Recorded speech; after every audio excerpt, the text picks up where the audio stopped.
The Rax 2 pirates had chosen the Pollux, a small unarmed school transport, for the largest child ransom in galactic history. They came with 40 operatives, ready for panic. Instead, they found Miss Donna, her face marked with a neat skull drawn in black marker, standing before 28 children like a portrait of unnatural calm. Miss Donna, why do you have a skeleton on your face? It's a reminder, Maya, that even pirates used to have mothers who taught them manners. Now, stay behind me. Commander Edward entered, boots thudding on the clean corridor carpet. Commander, please remove your boots. We just had the carpet cleaned. You are aware we're here to kidnap you, right? His soldiers snickered. A few children whimpered. Donna waited. I am Commander Edward. This is a hostage situation. You will all cooperate, or the little ones go first. Donna's answer was a slight tilt of her head. Under the front console, a single red button remained untouched. She was not done teaching. Donna turned and walked toward the navigation console, the children parting like a quiet tide. Not one pirate moved to stop her. With a practiced motion, she knelt and opened a small panel under the console. Inside, a single red button glowed, labeled in faded script, Class Omega. She pressed it without hesitation. The button clicked, and a low hum filled the cabin for a split second. From the Pollux's hull, a hyperwave burst shot outward, undetectable to standard scanners, but unmistakable to those it was meant for. Edward's wrist console flickered with an unknown transmission signature, then went dark. He stared at it, his confusion hardening into irritation. What did you just do? I sent a message. To whom? To a frequency. A very old one. Edward's grip tightened on his weapon. He didn't know what that meant, but the way the teacher said it, with the same calm she used to ask him to remove his boots, made his instincts scream. Explain the signal, teacher. Who exactly did you call? Every retired Earth military officer within 50 light years, all branches, all nations, they took a pledge. No orders, no pay. They swore to answer one signal. The signal that means there are children. Grandfathers and grandmothers in private ships. You expect me to believe that? He motioned to his soldiers. Tear this ship apart. Find their weapons. The pirates swept through, shoving past children. They found no weapons, only lunchboxes, crayons, and drawings. One soldier held up a stuffed alien. Edward slapped it to the floor. Nothing. Your beacon is a lie. 43 minutes. You'll understand soon. She said it like a teacher, giving a student time to correct a mistake. For a moment, Edward almost believed her. Then he reminded himself, 40 soldiers, no response, still his operation. Miss Donna, there are sparks in the stars. Edward's gaze snapped to the porthole. Silent flares of light pricked the darkness, far off but unmistakable. What is that? A meteor shower? That is the first of them. They drop out of FTL at the system edge to avoid collisions. They are veterans. They know how to arrive without being seen, until they want to be seen. The flares multiplied. 2 ships, then 5, then more. Shapes resolving against the starfield. Edward's sensor panel lit up. A dozen contacts. No, 24 civilian transponder codes, but weapon locks from every direction. This is nothing. Old ships, old pilots. They'll scatter at the first shot. But his voice was too loud. A tremor ran through the threat. In the reflection of Donna's glasses, the porthole showed the first wave taking position, silent and deliberate. Edward's wrist console flashed as he triggered a fleet-grade jamming field. The beacon's hyperwave rode right through it like a whisper through stone. Tear that console out of the wall, now. The soldier's claws scraped a sealed housing. The beacon was encased in armor meant for ship survival. You designed this, teacher. Tell me how to stop it. I can't. The beacon is a promise. Promises don't have off switches. Behind her, through the porthole, the starfield now teemed with ships. 43, 58, then too many to count. Edward's eyes went wild. He snatched Leo from behind the seats and jammed his sidearm against the boy's temple. You will halt them, or the boy dies. Harm him, and there will be no reason for mercy. Release him, and you may live to see your sons. Edward's hand trembled. The child didn't cry. The child, like his teacher, watched him with quiet eyes. A transmission broke through the stillness. The voice was old, unhurried, and carried the weight of a promise already kept. Rax to Commander. You have 40 seconds to release the children. After that, we will assume you refused. I have 40 operatives and 400 ships. You are ghosts in obsolete hulls. Your bluff is pathetic. Edward keyed his fleet channel and gave the order. 38 ships replied with engine flares and charging rails. The retired fleet did not scatter. They closed like a closing fist. A pirate frigate opened fire first. The hunk of metal never reached its target. The Karis sliced it in two before the shot could land. The old man in the Karis, silver hair, metals rusting on his chest, allowed himself a small, sad smile. Just once more. 3 more pirate corvettes lit up on Edward's status board, then vanished. On the Pollux, Edward watched the streak of debris through the porthole. His confidence was bleeding out, and the first 40 seconds were not yet over. The retired ships fought with brutal economy. No waste, no bravado. Every move was a lesson taught by someone who wouldn't need to teach again. They're not soldiers. Soldiers die and they stop. These refuse to stop. A Rax 2 battlecruiser evaporated under 6 simultaneous railgun hits. The wreckage spun past the Pollux's porthole in a glittering cloud. Miss Donna, the sky is breaking. Edward's flagship bridge became a choir of failure. 17 ships gone in 90 seconds. Close your eyes if the lights bother you, Maya. It will be quiet soon. Why are they helping us? They don't even know our names. Donna didn't answer. She just looked at the porthole, where another pirate frigate bloomed into silent fire. You can end this. Give the order, and I'll leave the children. But the teacher did not flinch. She held the frequency, and the old soldiers kept coming. The frequency crackled again. This time the voice was flat and carried no threat, just arithmetic. Rax 2, Commander. 17 ships remain. You have 20 seconds to surrender. Edward's composure shattered. He spun, seized Donna by the arm, and jammed his sidearm against her temple. You, call them off, or I'll scatter your brains across this pretty carpet. I already told you. I can't stop it. The beacon is a promise.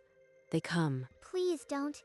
She's our teacher. Through the porthole, the combat screen showed Edward's fleet shrinking. 20 ships now, and the old vessels closing in. Edward's hand shook. Outside, another silent explosion marked the loss of a cruiser. He pulled back the hammer. The sound was loud enough to make the children flinch. She's not afraid. Leo was right. Donna, even with a gun to her head, watched Edward as if she were the one with the power. If you pull that trigger, there will be no negotiation. Just a field full of retired soldiers with nothing left to lose. You don't command them. You are just the messenger. I am the one who pressed the button. They will listen if I tell them you surrendered. Outside, the cold arithmetic continued. 20 ships became 14. The old soldiers did not pause. If I release you, they'll kill me anyway. Possibly. But right now, you are a hostage taker with a gun to a teacher. After, you might be a man who stopped before he went too far. The porthole framed a death toll. Edward's empire of force was dissolving into scrap and silence. My confederation, my career. Your career is already over. The choice now is what kind of ending it gets. Edward's arm began to tremble, not with rage, but with the first crack of doubt. For a long breath, The only sound was the distant bass of dying engines. Then Donna spoke into the silence like a lesson about to turn. Earth has no child protection fleet. It doesn't need one. Then what are these? Ghosts. They are the ones we asked to lay down their arms, and they did. But every one of them kept a receiver tuned to one frequency. The frequency that meant there are children. No nation sent them. No rank commands them. They come because once they were asked to promise. Edward's fleet had halved. 200 ships remained, most of them bleeding atmosphere and hope.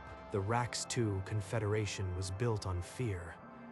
But fear could not match a debt remembered by retired soldiers in private hulls. This is not a rescue.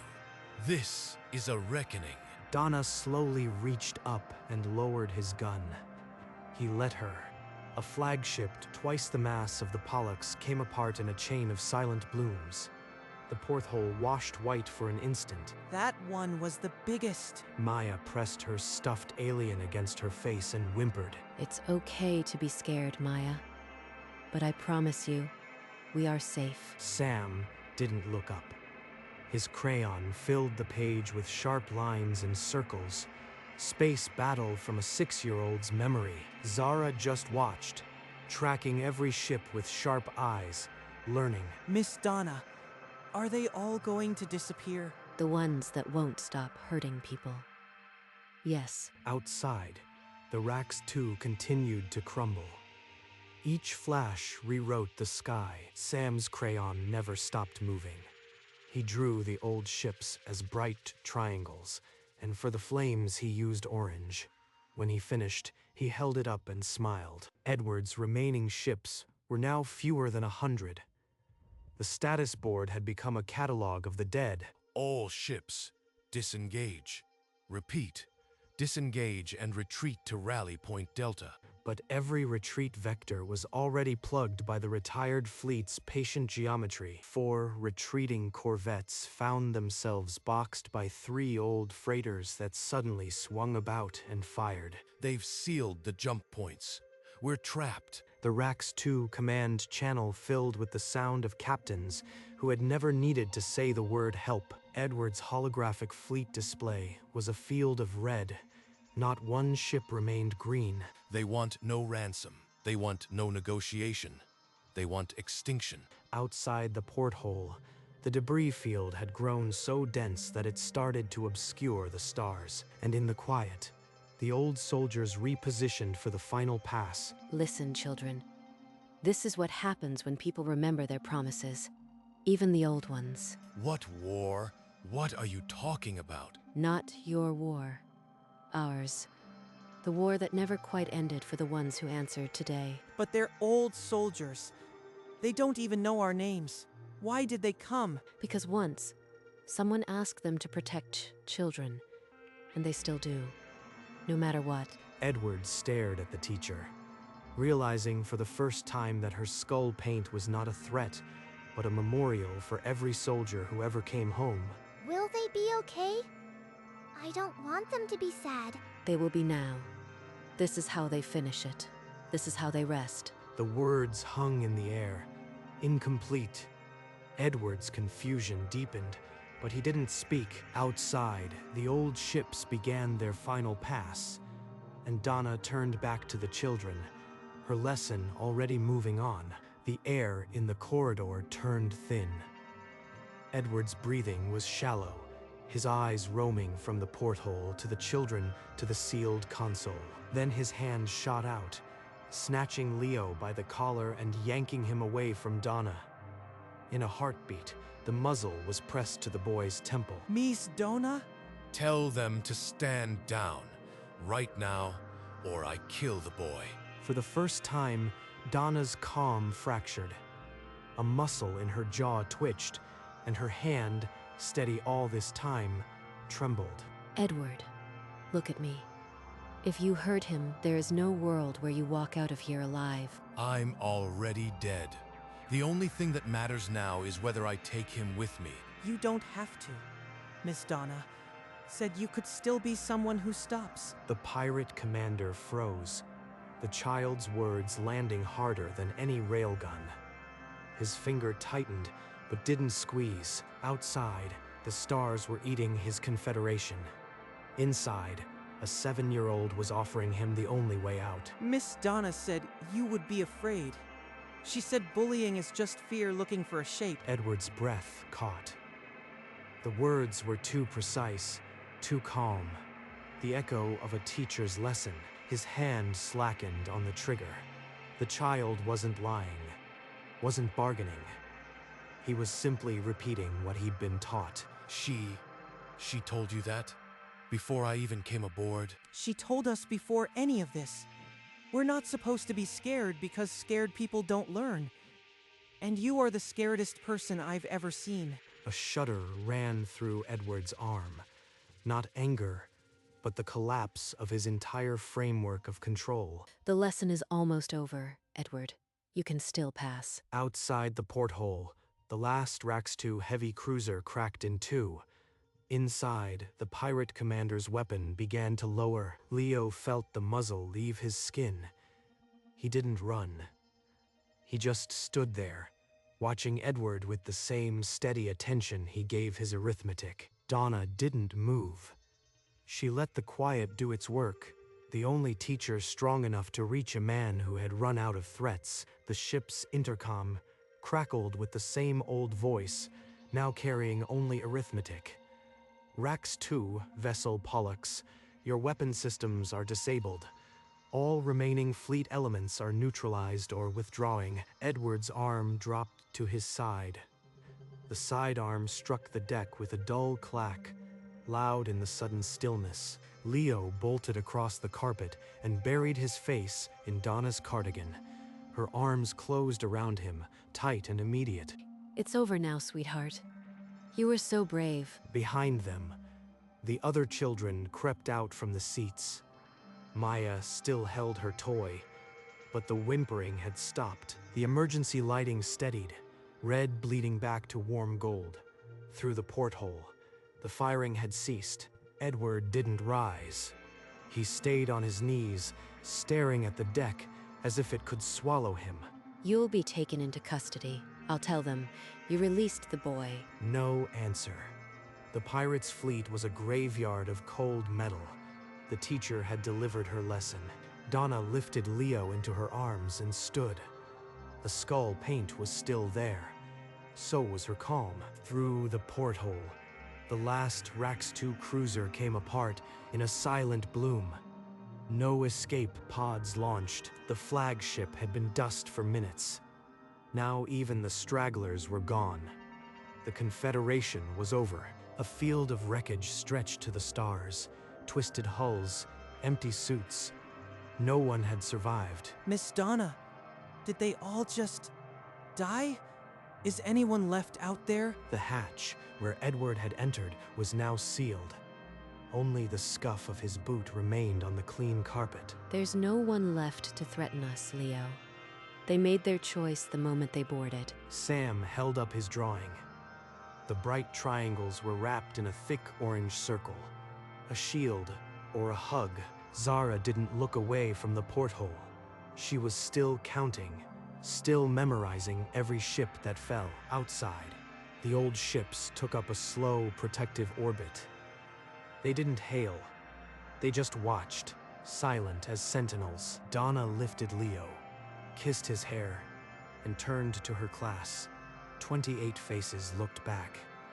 The skull paint cracked at the edges, but her smile held. The old ships held orbit a moment longer, then blinked away. No hails, no goodbyes. Inside, Donna knelt to check Maya's toy. The child's hands shook, but her voice was steady. Will we still get to meet the Morellans? Yes, that's what this trip is for. We're still going. Sam held up his drawing, all orange. Safe, alive, still a child's work. Zara finally turned from the porthole. She didn't ask, but the fire in her eyes needed no words. The side hatch opened.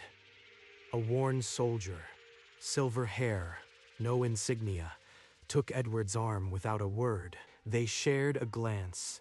The teacher and the old warrior, no salute, just a nod.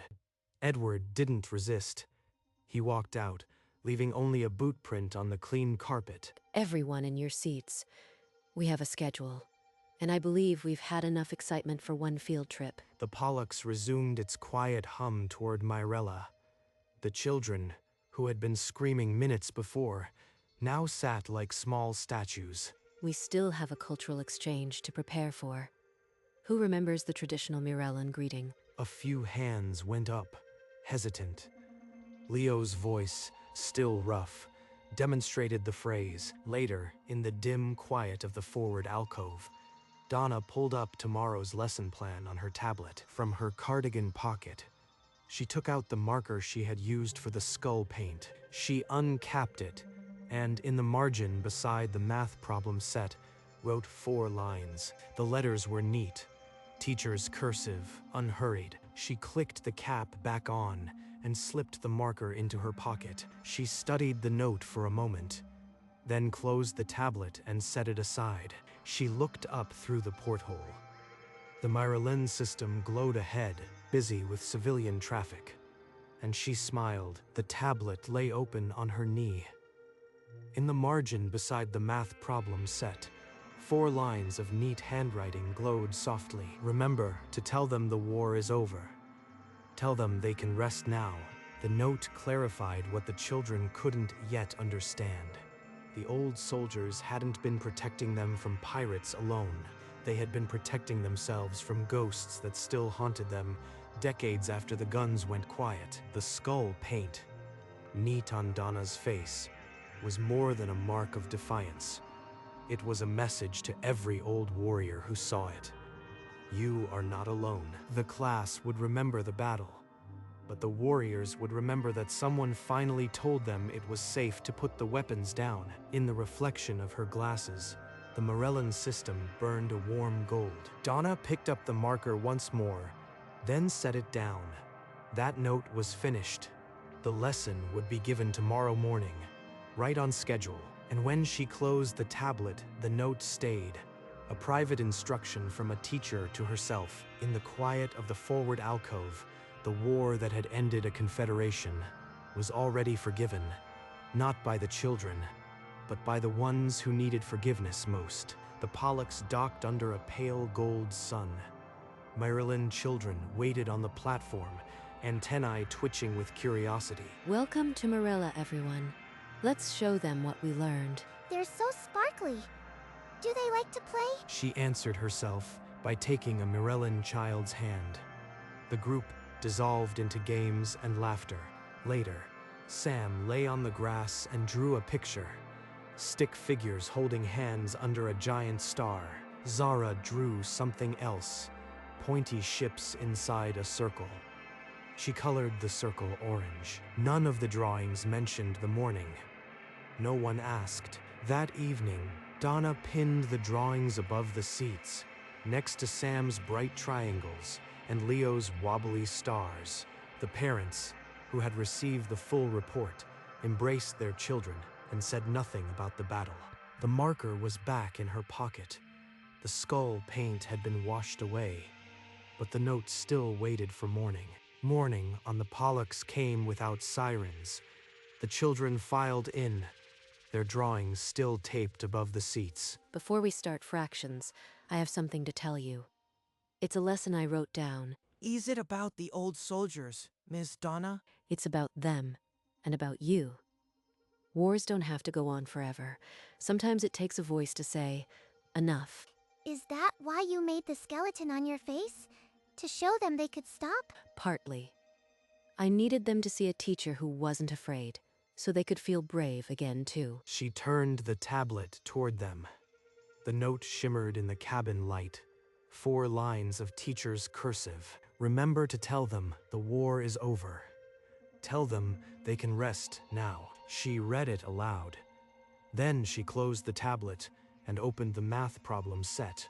The day continued, as it always would. Through the porthole, the stars were clear.